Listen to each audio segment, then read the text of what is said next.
This week on Physio Foundations, I'm talking to physiotherapist and physiotherapy educator Pat Vallance about his journey from physiotherapy student to being a highly successful practitioner, and then a PhD student, and now a physiotherapy educator.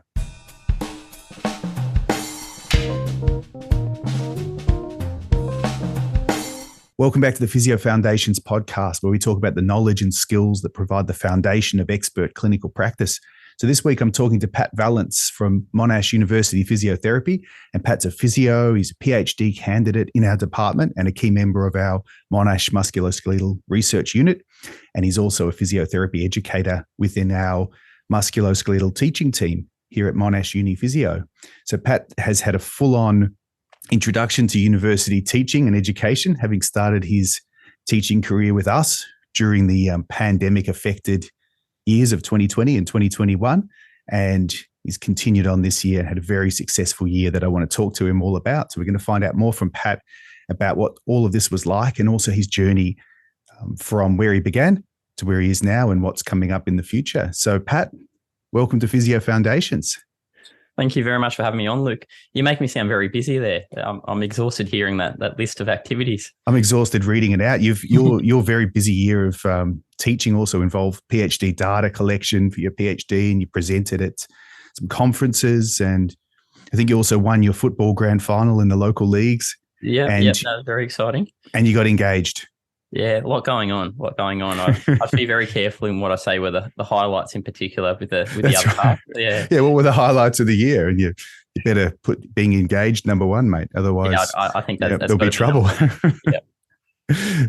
So I mean, you taught into almost all of the musculoskeletal, or the components of the musculoskeletal curriculum in both of our entry to practice courses in Monash Physios. You've been a busy guy. So you were sort of Pat everywhere Vallance this year. So you're in anatomy, you taught into exercise in the DPT course. What else did you teach into? You obviously taught into prac skills, which we'll talk about. Yeah, practical teaching with me, CBL, so case-based learning. Yep. Yeah. Have I missed anything? And research being the other one in the DPT. So just a introduction to research methodology in the DPT. Yeah. So you're in a way very broad. So you've had a really good introduction to university teaching and learning, where you've come in and you've taught across different areas. So what, let's go back a step. What do you love about teaching? You're obviously a passionate educator. The students really enjoy working with you. You bring a lot to a course, and you bring a lot of your own experience and unique perspectives. So you bring a lot to physio education. What gets you up in the morning? What do you love about teaching?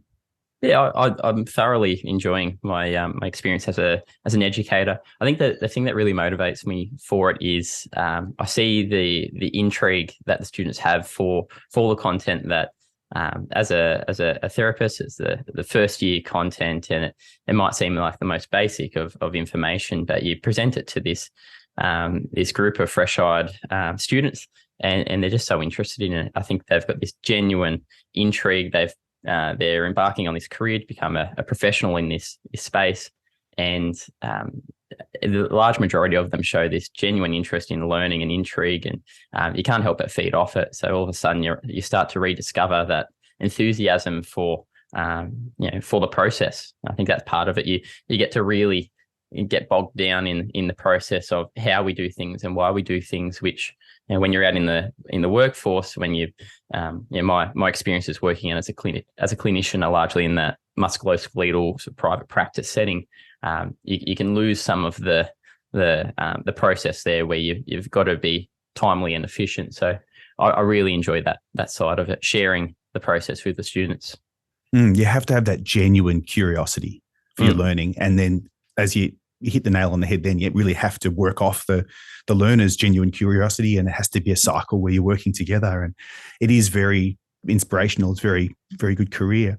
Let's go back a step and tell everyone where you're from and who you are and where you're going. Sure. So where did you train, and what are your interests, and how did you end up here at Monash Physio with us? Yeah, definitely.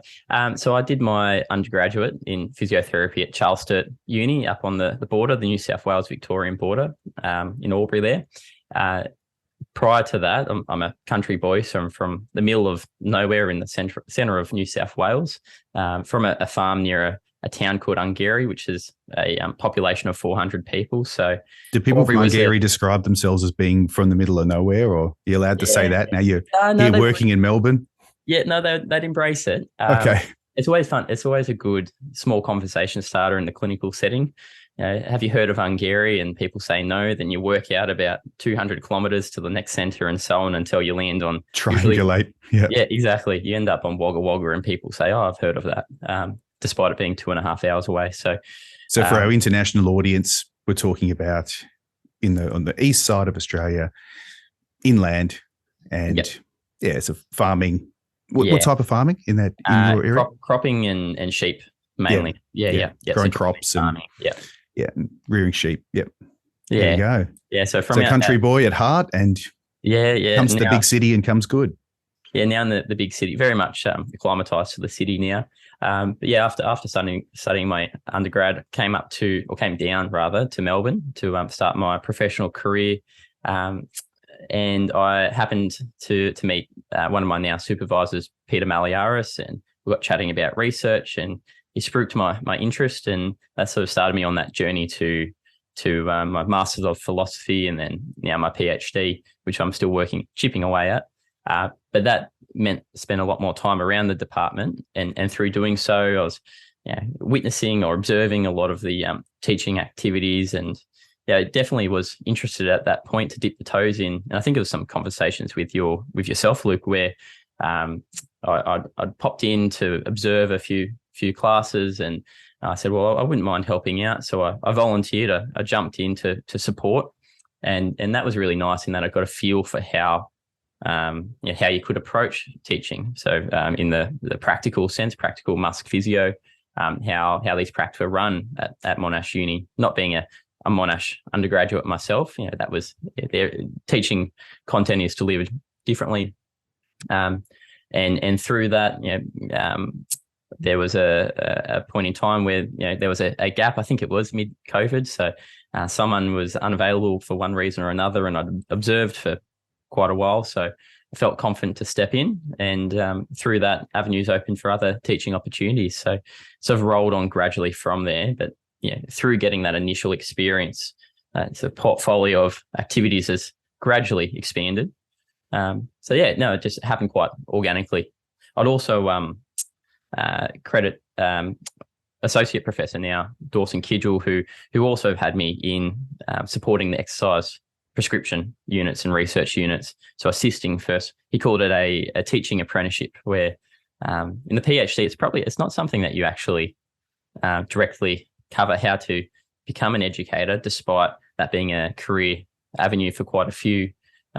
It's interesting, isn't it? Yeah. And it's prerequisite for many of the educator positions, PhD, and it doesn't necessarily include any of the how-to, which is what we're going to call this episode. How do you become a physiotherapy educator? It's a question I get asked all the time, and you've just hit the nail on the head. What you do is you create your own apprenticeship by knocking on doors and talking to people, and in your case, sitting in on classes and really building up your mind map, your experience of what it is that you need to do this job, and then eventually getting the position and being really successful. I think that's probably a nice summary, where it was very much, I guess, physically being around the department helped, but very much approaching people like yourself and like Dawson and saying, hey, I'm interested in this. How do I get started? And acknowledging that, as a physiotherapist, a clinical physiotherapist, I'm really good with my, as therapists are, with the how to be a physio, but not necessarily the how to be a good educator. So I had to put some time into upskilling and observing, volunteering, and giving time so that I could upskill to a point where, when the opportunity presented, I had the skill set there to be effective as an educator and produce at a level that would be required.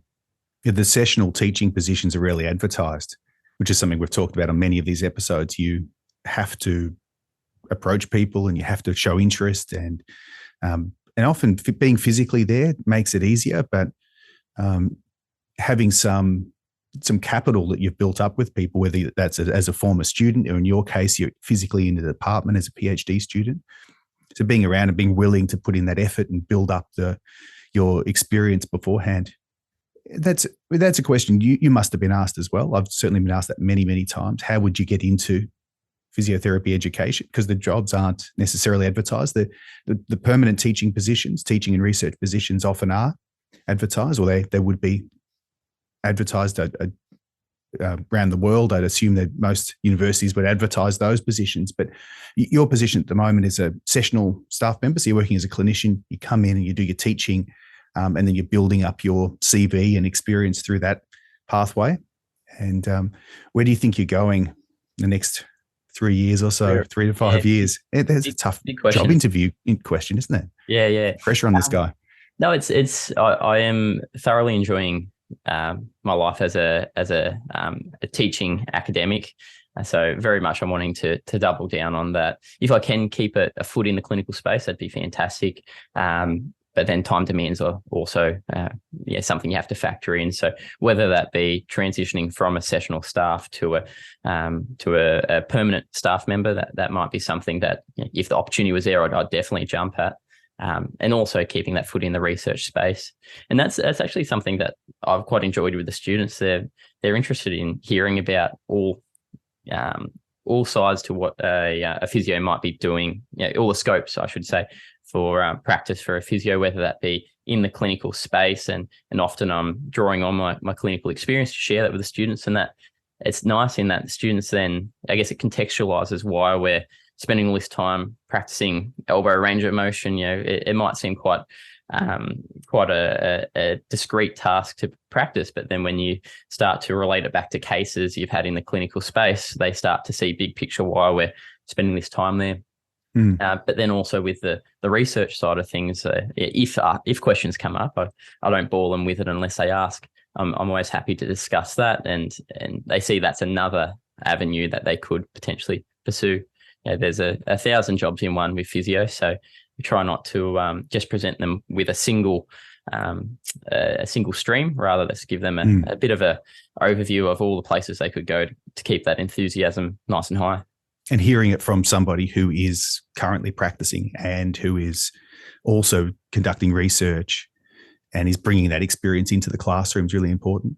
Let's talk about the students from their perspective. And you can put yourself in their shoes or talk about your experience as an educator. What are some tips you could give our students or students all around the world who are studying physiotherapy or a similar health professions course?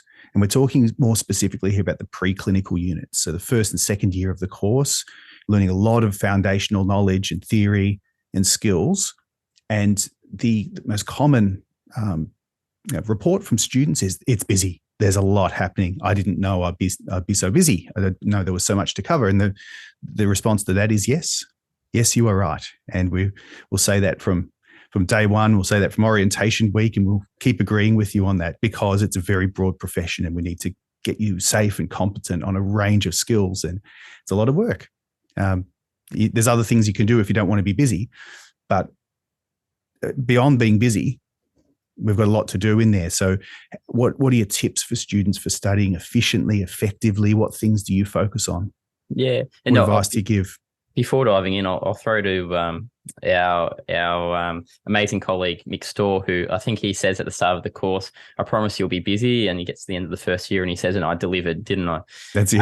So, yeah, and I think it's a nice way you can draw comparisons between how busy you are in the first year to 2 years and how busy you are actually out in the workforce. So it prepares you well for what you're training for.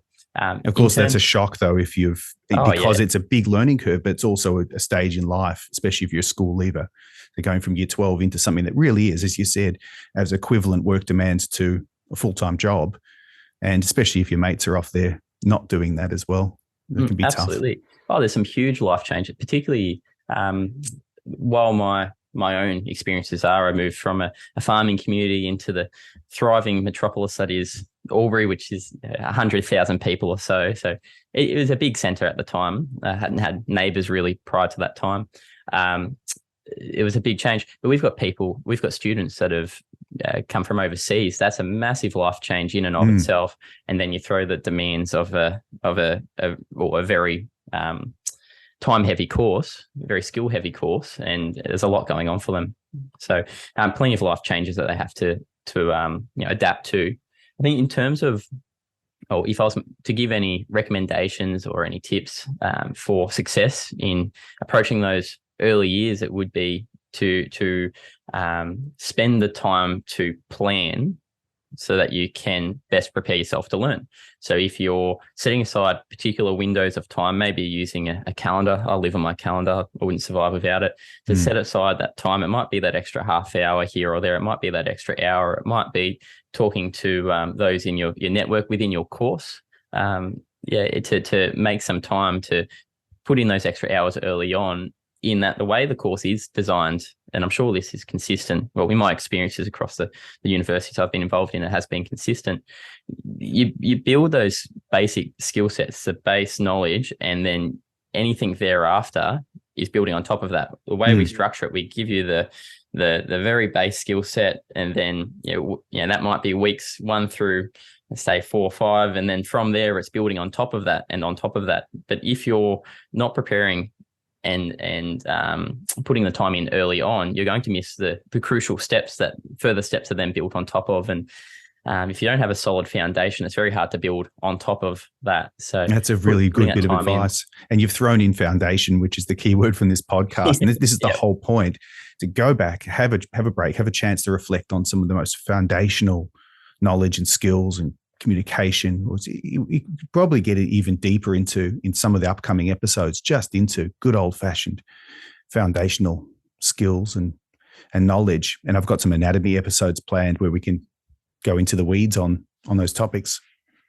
But that's a really good bit of advice to know that it does start as a very simple foundational level, and it builds over time. And throughout your clinical placements and then throughout your career, you're always building on top of a foundation, and you need a solid foundation to do that.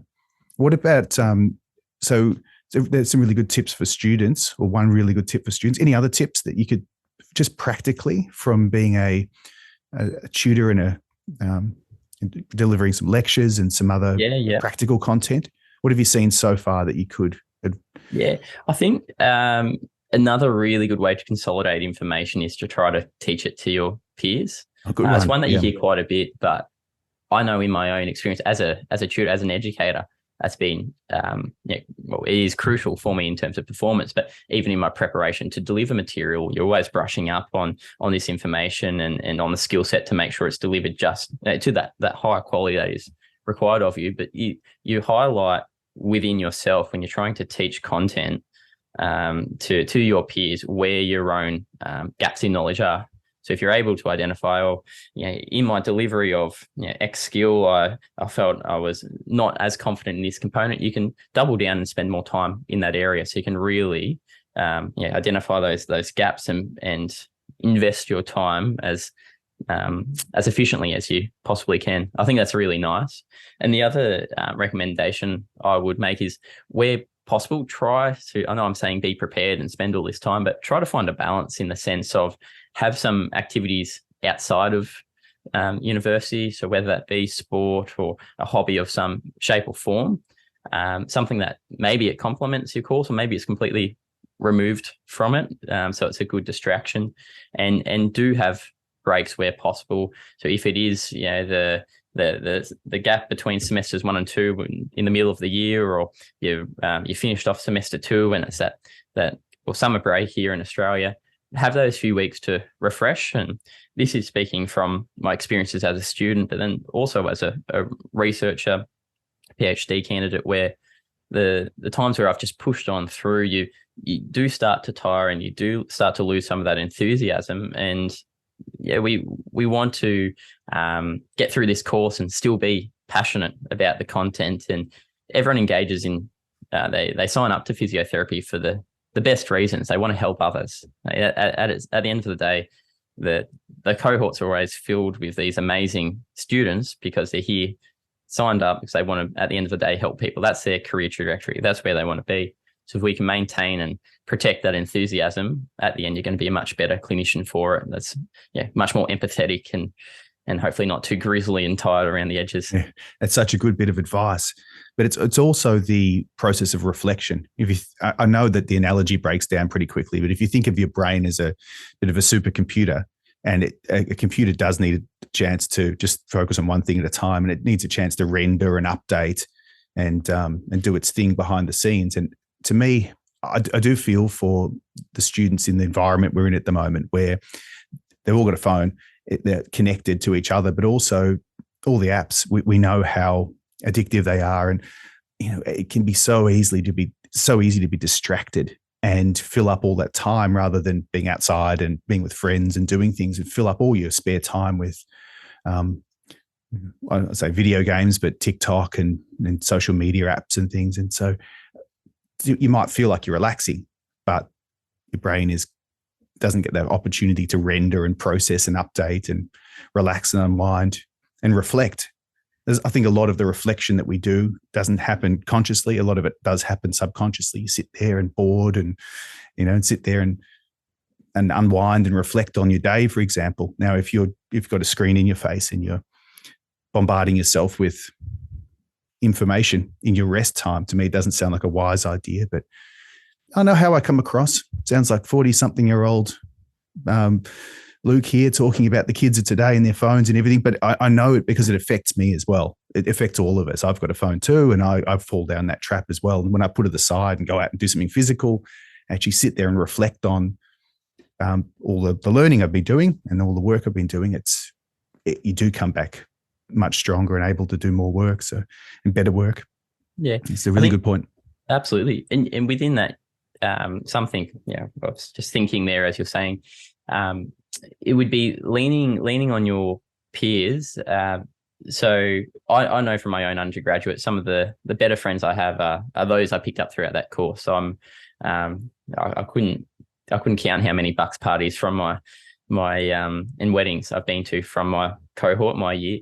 And I know that's quite common across physiotherapy courses. We're already seeing for the year that's just finished, we've had one level that's just finished, semester 2. There's these groups of friendship throughout the cohort, and they do seem to lean on each other quite a bit. And that's a really nice thing, in that it can be nice to reflect with people that have that shared experience. They're going through the same things, or some of the same things you're going through, some different, some similar. So that can be a nice space to have these conversations that can foster that reflection, whether it be challenges with workload, or whether it be falling behind, or whether it be strategies for learning, or just having a bit of a whinge about myself and you, Luke. So I think it's a very healthy thing to do, to try to lean on your peers and understand they're going through something similar. Let's finish off with what you think are the most important foundational knowledge and skills for physiotherapists, for health professionals. It's a very broad question. Big you can question. take it anywhere you like. Yeah. I'll raise a few. So I think communication. I think communication is absolutely critical for any physiotherapy setting. For us as educators is crucial, but very much when our students graduate, they go out into the workforce, and when, irrespective of what time point you are at in your career, you need to be good at communication. You need to be able to foster a healthy working relationship with your patients, with your clients, build that rapport. You need to be able to educate on various topics, and you're only going to have buy-in if you're able to communicate effectively.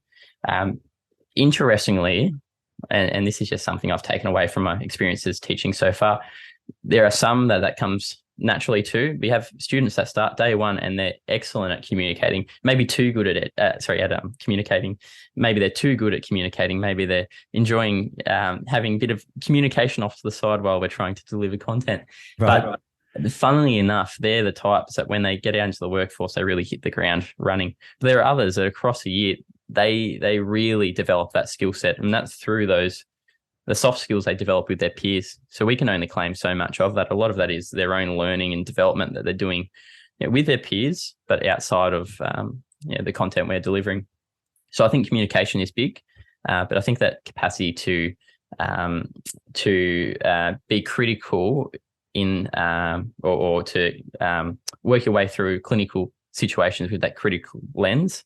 So to be able to not just apply the same skill set, the same therapy, the same exercise to every single setting, every single example, every patient. I think you need to be able to critically appraise and absorb new information, and apply new information, and blend to develop your own, your own approach as a physiotherapist. And it's only through doing so that you'll become the best version of yourself. I know how I practice will be different to the next and different to the next. And that's going to be a blend of my own experiences, what has been successful, what hasn't. I'm reading literature, but I'm also seeing this works and this doesn't work.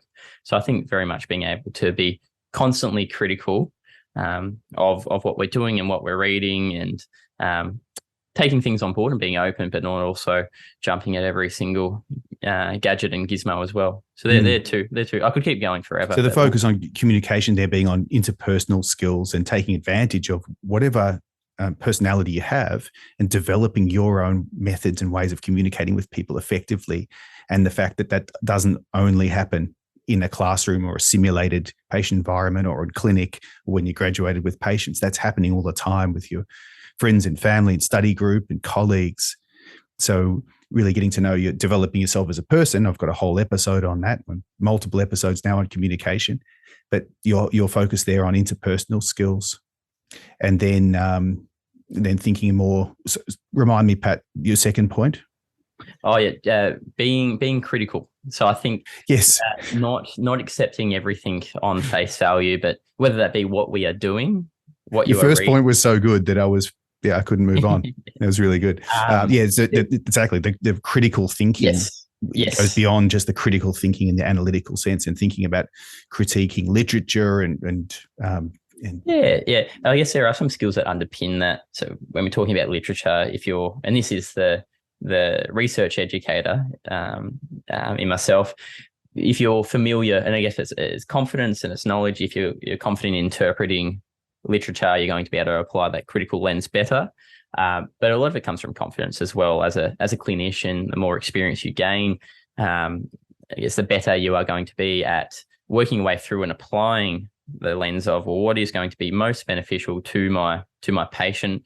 What can I pick out in terms of similarities between, say, this research paper and the patient sitting in front of me? How does it transfer? How generalizable is this recommendation? But then also what you've picked up at university. We try to focus on those. I'll throw to the title of the podcast again, those foundational skills.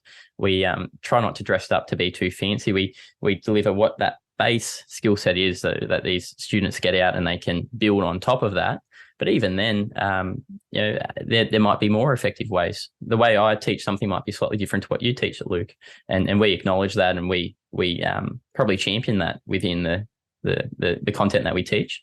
So just knowing that there are many ways to achieve something similar, and for each individual, each therapist, it might be applied slightly differently. You might find your most effective way is different to the next. So being critical in self-appraisal and appraisal of information available to you.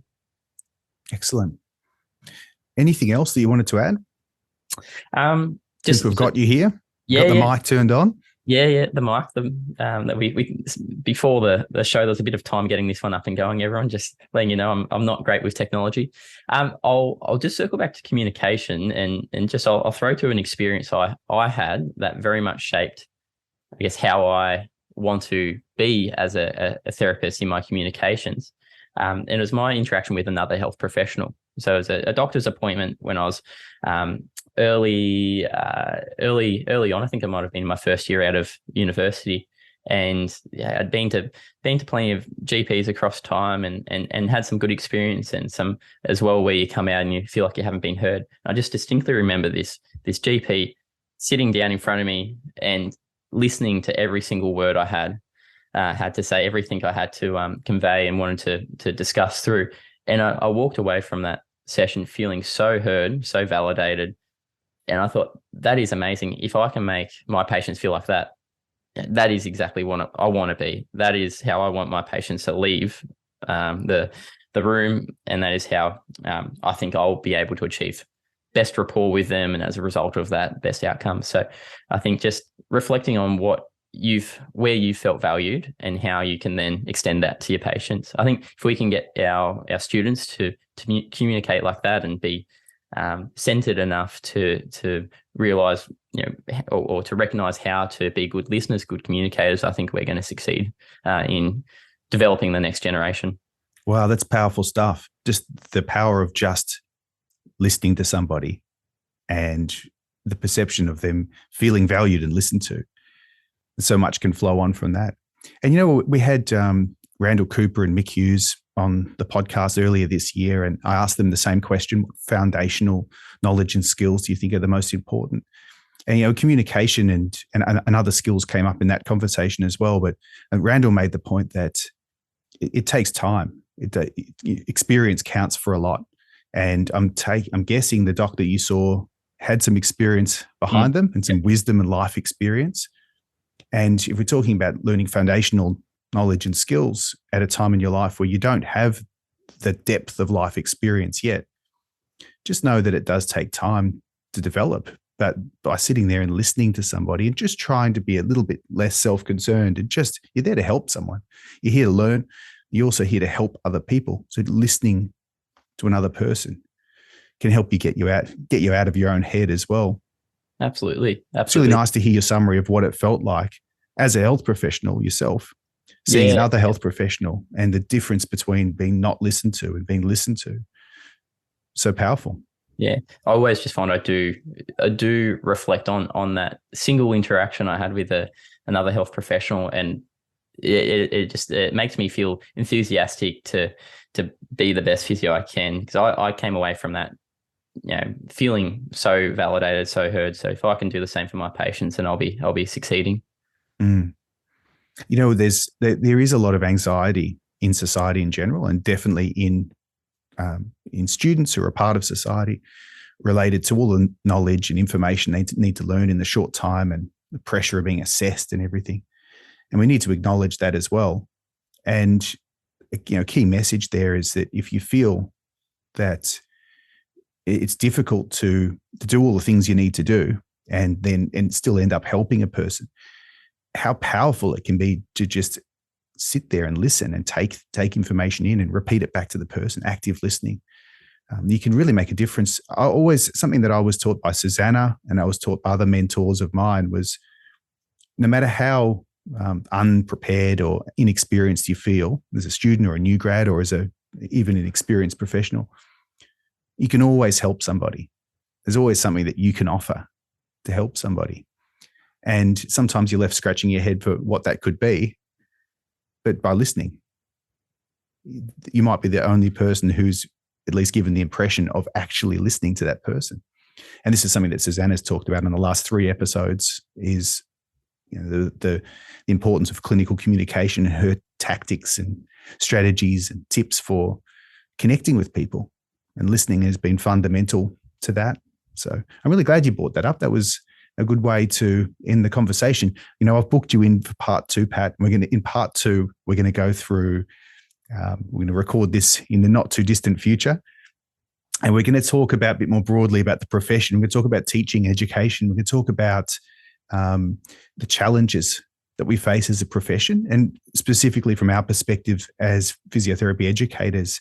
And we're also going to tackle the perennial question that plagues physiotherapy educators, which is, why didn't you teach them this at university? Be a good one to unpack. Be a good one to discuss, and I'm sure we'll offer our thoughts, and it'll be nice to hear the thoughts of others as well on that. I think it would absolutely. Yeah, I mean, that's the type of episode that I would really like everybody listening to engage with. Perhaps even if you want to email me or send a social media post and really let me know what you think, because almost every day, to the point sometimes that I have to actually just put the apps away and not look at them, I'll see conversations that are sometimes triggering, and sometimes they're enlightening and interesting. More often it's interesting to get people's perspectives, but they're along the lines of questioning what is taught in university and physiotherapy courses, why certain things aren't taught, why they aren't taught better. And there aren't that many physio educators out there actually talking about this stuff. Now, if there's some good podcasts I listen to, but a lot of us don't have time. I'm making time. You're making time for this today.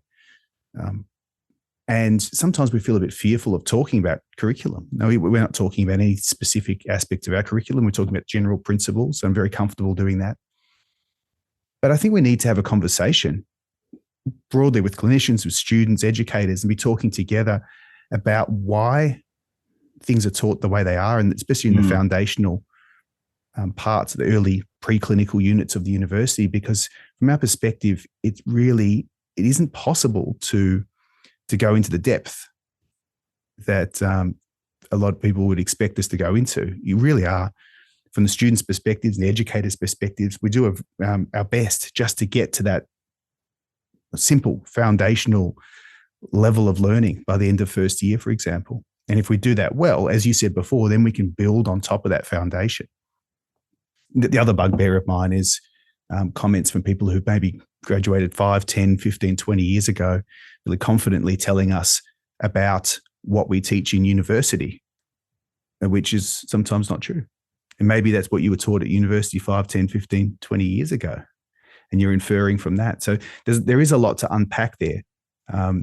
But just like this episode, it'd be really nice if we can present our perspectives and our students' perspectives, and perhaps just give some context to what has to happen in a entry to practice physiotherapy course in order to get someone safe and competent and effective and over the line, so they can begin their learning on clinics and after, as a practitioner. It's a big can of worms. Huge can of worms. I think we're opening it right up.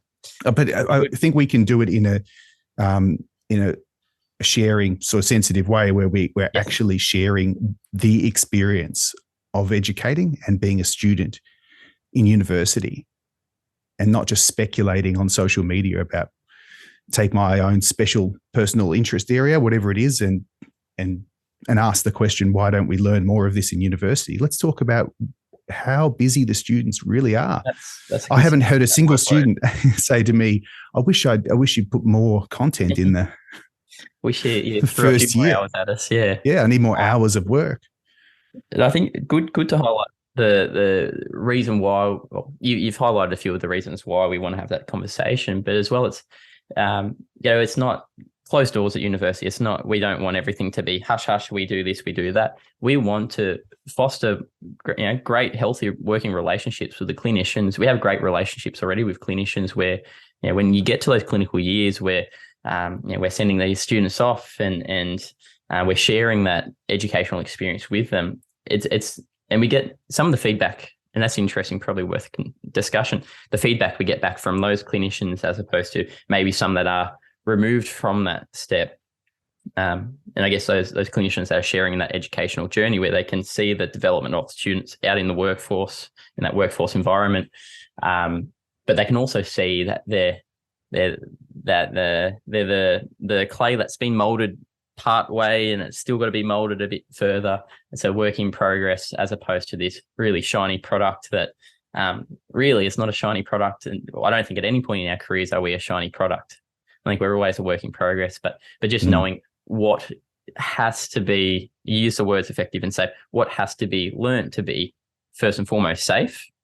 That's got to be first and foremost, and then to be effective at a base level, let alone building on top of that. And the amount of work that's required to take someone that's got no background in physiotherapy, they're coming in day one. If you reflect on that, where were you day one of your physiotherapy course? And to say that you've got 24 weeks for our MUSC topics at least to become safe and effective for the entire body. There's a lot of work that goes into that. So it'd be good to unpack a bit further.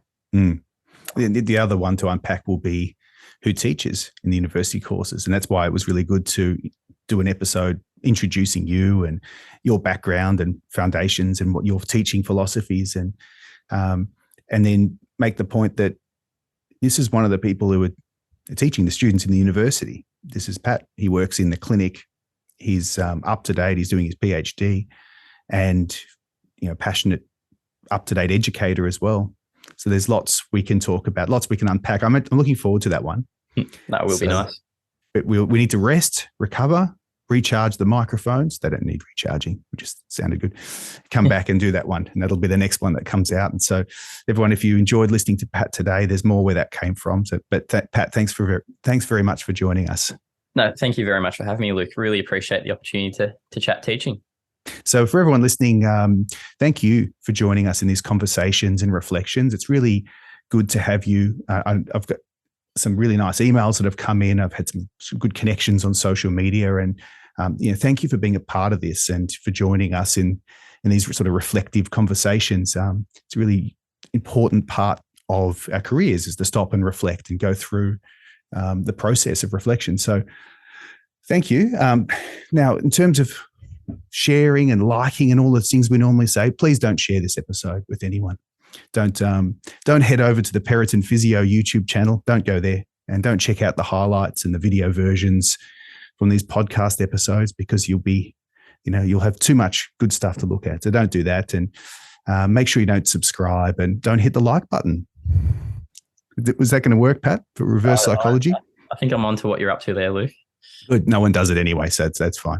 You get a few people who've contacted me, have shared the episodes and have sent emails, and to me, that's more than enough. If you're finding this content helpful, and even if you want to be a part of it, then please contact me, and you can come on yourself as a guest. That'd be really good. You can find, absolutely. It's an open forum, and so you can find us. So Susanna and I at Perennial Physio on all the social media apps, and looking forward to hearing from you. So until next time, this is Pat Vallance and Luke Perennial wishing you all the very best with your studying, professional development, and lifelong learning.